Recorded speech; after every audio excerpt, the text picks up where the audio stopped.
The clouds parted over the Isles of Boreas. It was time to choose.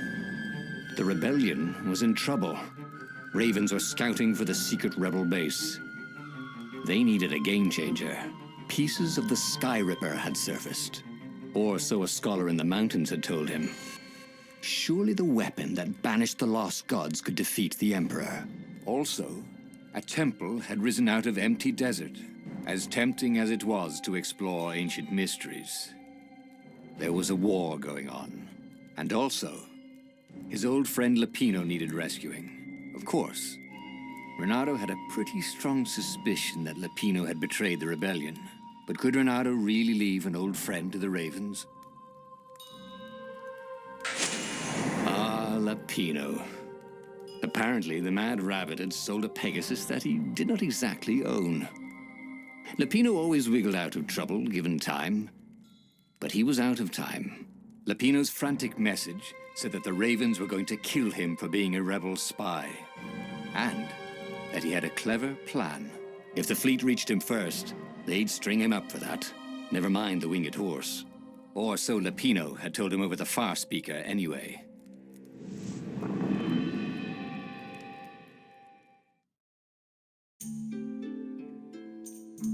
Lupino had apparently managed to confuse the judge by arguing that he hadn't actually stolen the winged horse. He'd only sold it.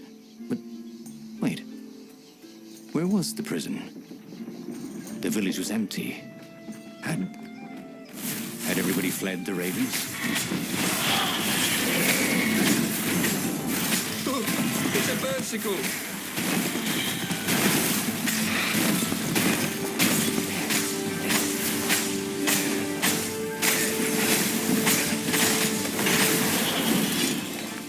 That was odd.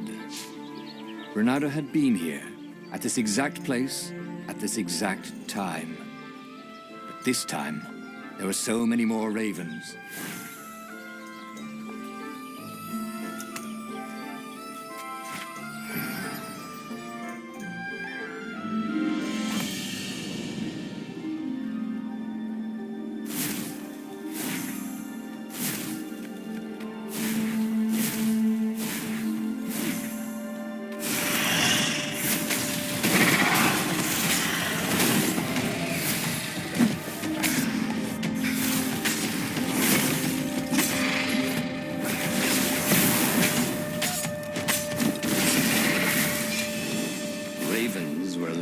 Everywhere.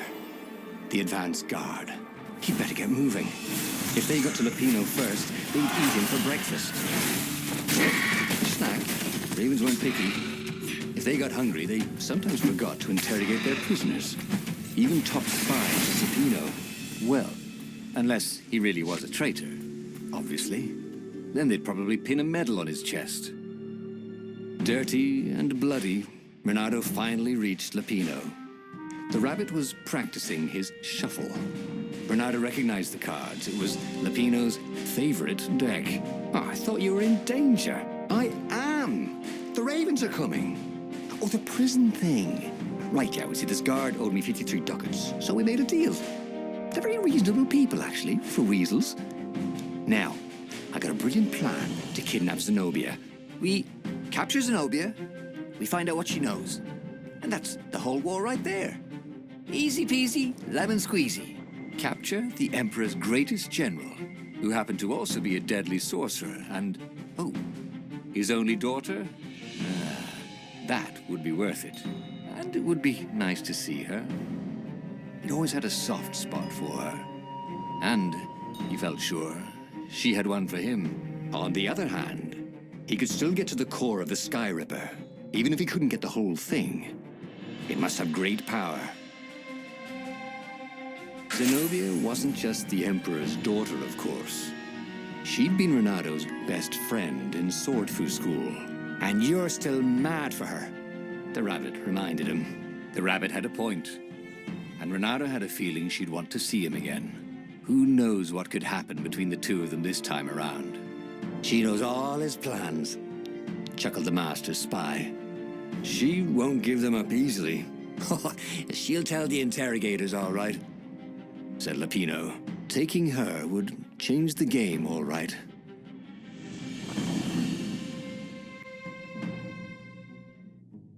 The city was already under Zenobia's control. I had to admire her efficiency. Reynardo shivered at the thought of Zenobia at the mercy of the interrogators. Would he really turn her over to them? But this was war. It wasn't meant to be pretty.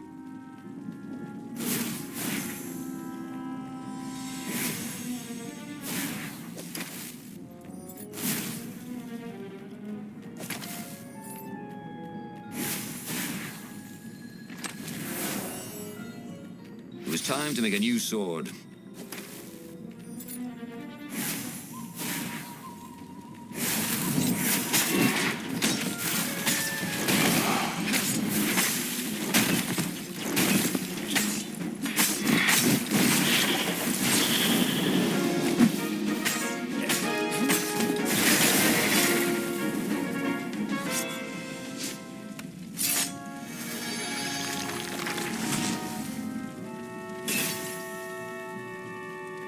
Ooh, wouldn't his gauntlet look swell with that jewel in it? Why was Lupino urging him to capture Zenobia?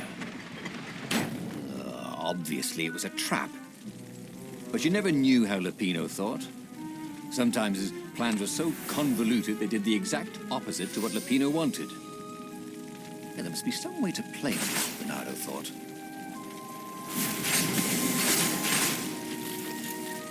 Give me a lever, said Archimedes, and I shall open a gate.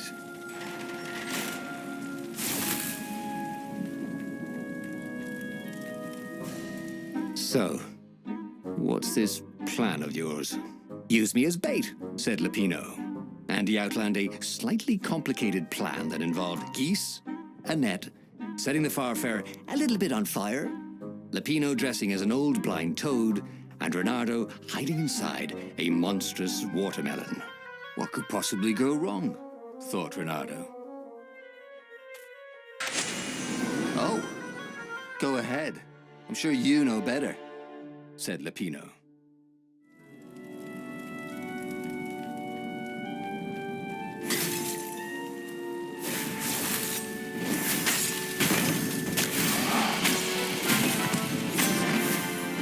Brilliant.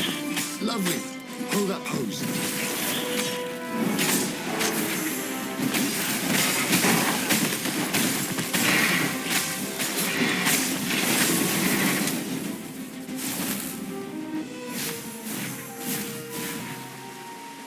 Reynardo slinked through Zenobia's ship, making no sound at all.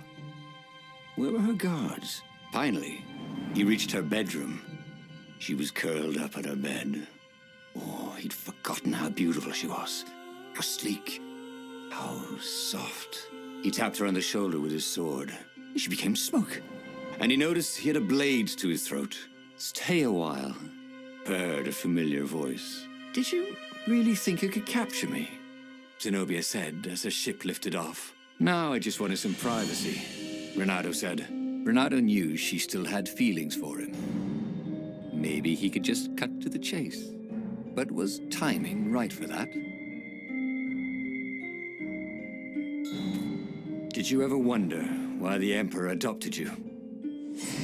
And he told her why. His Imperial Majesty wanted to bring the lost gods back. They could make him immortal. But to seal the bargain, he needed a sacrifice. Someone who truly loved him. You're lying. She was furious. You can't prove that. I can. And so, they set sail for the Nexus.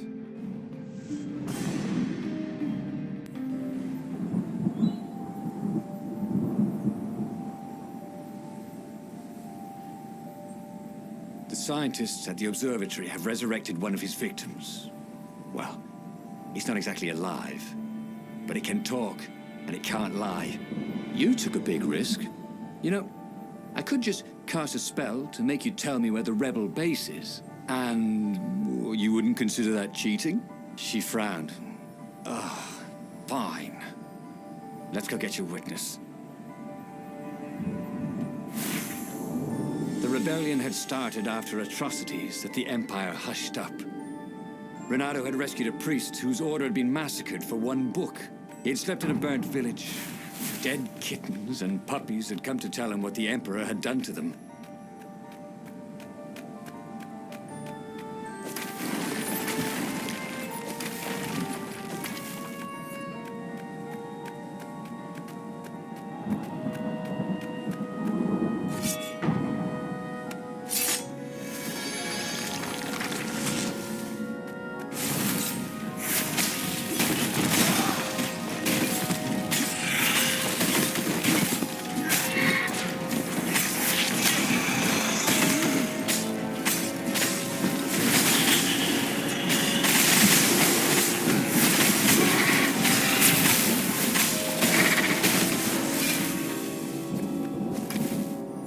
Caught up with him. Don't you think I'd know if my father started practicing black magic? Why? Would you want to join in? Oh, no, I'd destroy his books and... All right, I suppose I wouldn't. She stopped, troubled. He ran on.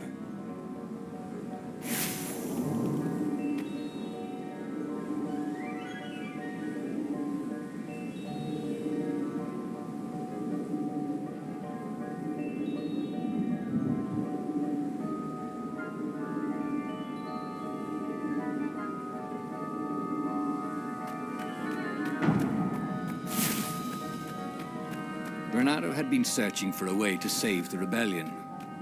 Lupino wanted to capture and interrogate Zenobia.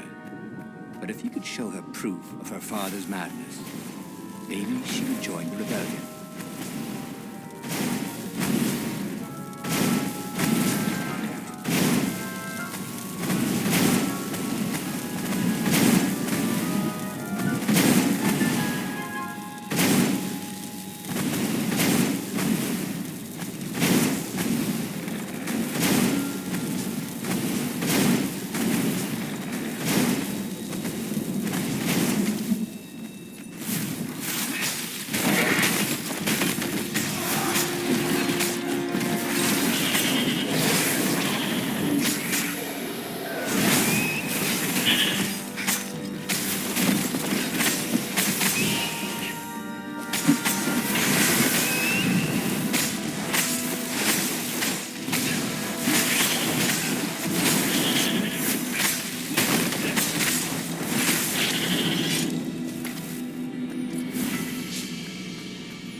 These platforms were great.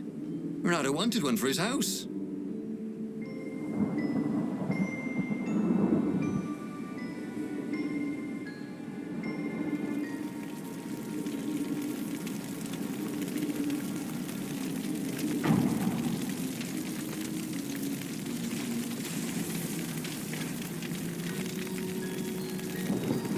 The observatory was a burning hulk.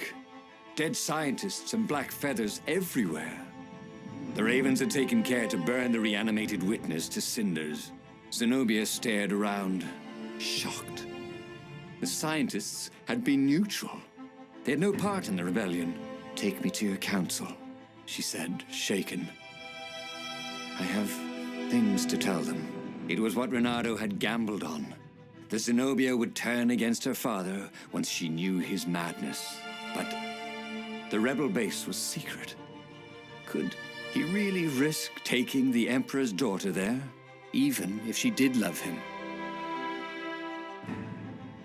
Reynardo reached Lupino by Farspeaker Toad. No, we should take her to the base, insisted Lupino. "No, I don't trust her. Nobody changes size that fast," said Reynardo. I better go to the base. Let them know you've got her, Lupino said. For some reason, Reynardo wasn't sure that was a good idea. "Just meet me at the far side of the mountains. There's a shuttle here I can take." Always has to be your way, doesn't it? Said Lupino.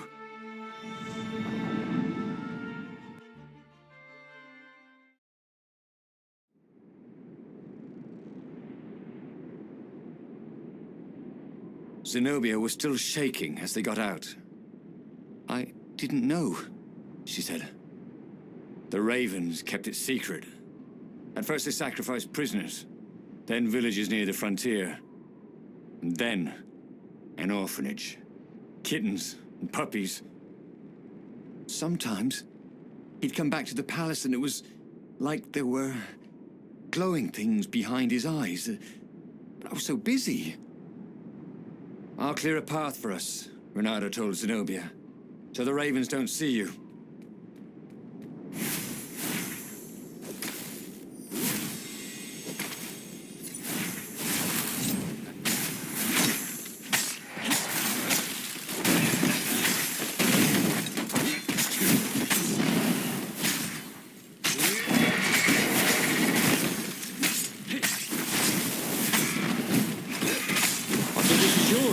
Said Reynardo, but he couldn't hear his enemy's answer.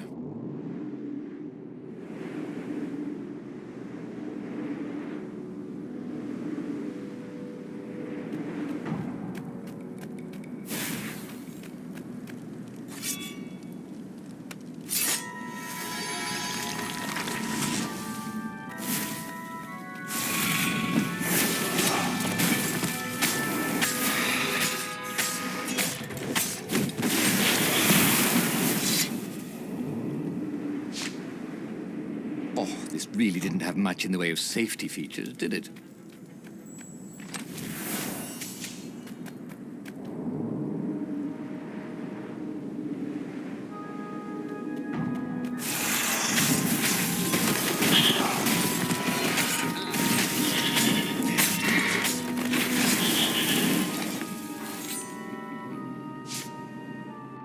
Zenobia came up as he massaged his sore arm. Her eyes were wet. He's been saying strange things. He asked me to do experiments, and some were wrong. They are banished, right? Said Reynardo. Gone forever. I mean, he couldn't actually bring the old gods back, could he? She didn't answer him. That frightened him more than anything.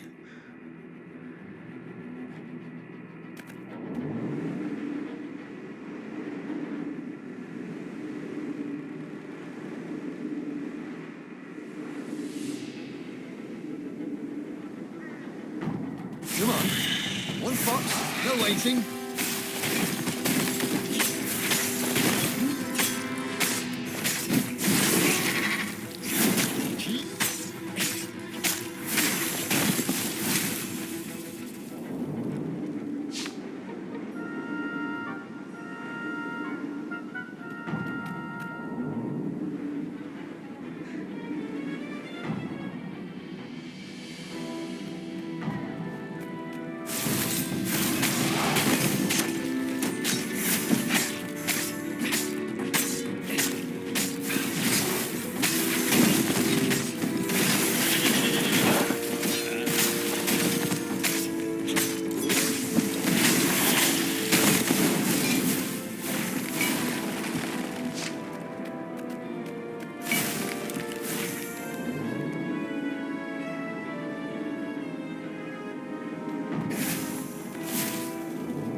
Open, says me.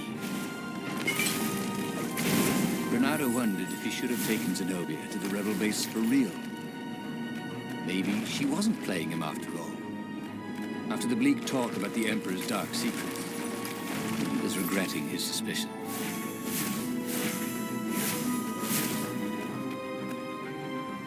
They came up on an empty shack. He gestured her in. Where's the base? She asked, confused. I thought we could talk a bit first. Oh, you think I'm playing you?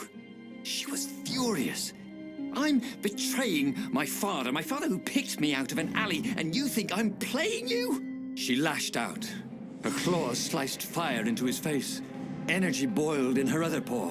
But before she could kill him, He slashed his sword into her heart.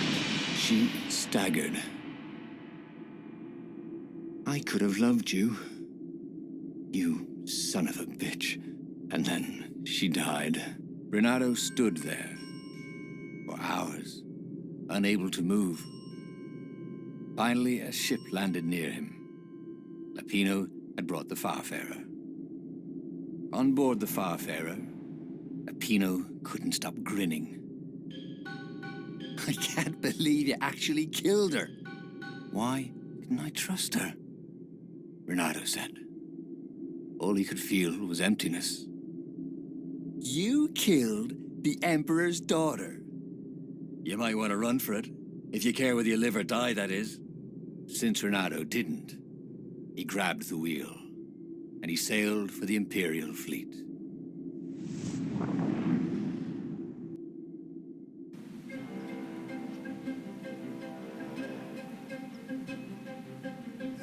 Reynardo had never felt worse. Zenobia had listened to him. She had trusted him. She had opened her eyes to her father's evil. To everything he had hoped for. He had taken her to a dirty shack. Was he so used to lying that he couldn't trust even the girl he had always loved?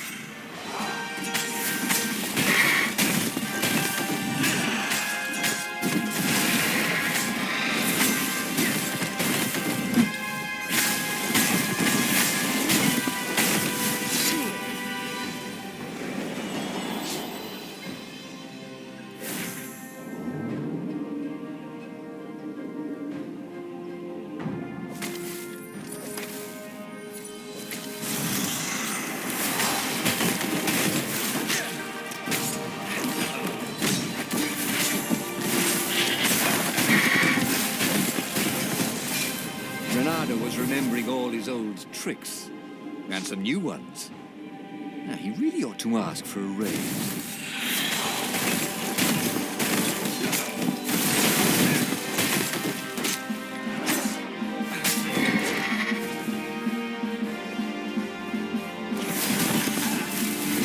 He could see the rebels reeling back as he plunged into the ranks of the Ravens. He'd had to kill the girl he loved. But he'd also blown the biggest opportunity they could have had to turn the Emperor's daughter against him. Oh, Reynardo could only laugh miserably. He was taking crazy chances now, swinging wildly. He expected the Ravens to take him at any moment, but they were running in fear. No one wants to fight a man who doesn't care if he lives. No one wants to fight a hero.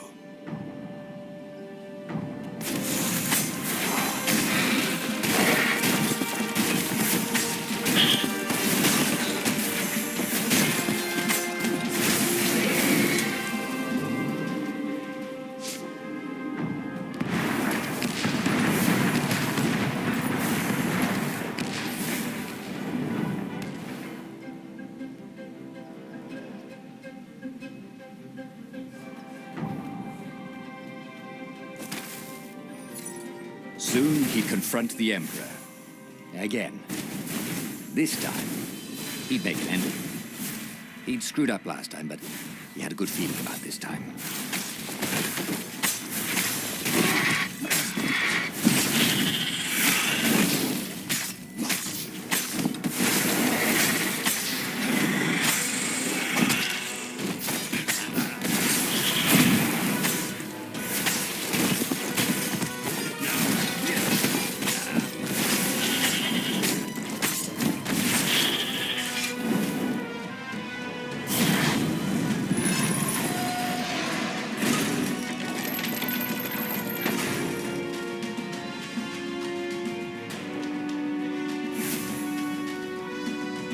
He was exhausted, could barely think.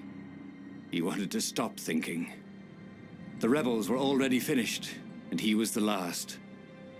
The Ravens were coming for him personally now, in waves. It didn't matter. He was slick with his own blood, but it didn't matter. In the distance, he could see her, embraced by a halo of light, holding her hand out to him. Had she forgiven him? Would she take him to the halls of the Valiant? Then He felt steel in his belly, and his chest, and his back. And he lay down, and he couldn't see her anymore. He should go back to some of the choices he'd faced before. Maybe there were new paths that had opened up, like those doors he was opening up all over the map that took him to new treasures and around his enemies. And he hadn't learned anything new this time. He'd done the same thing twice, yet expected a different outcome.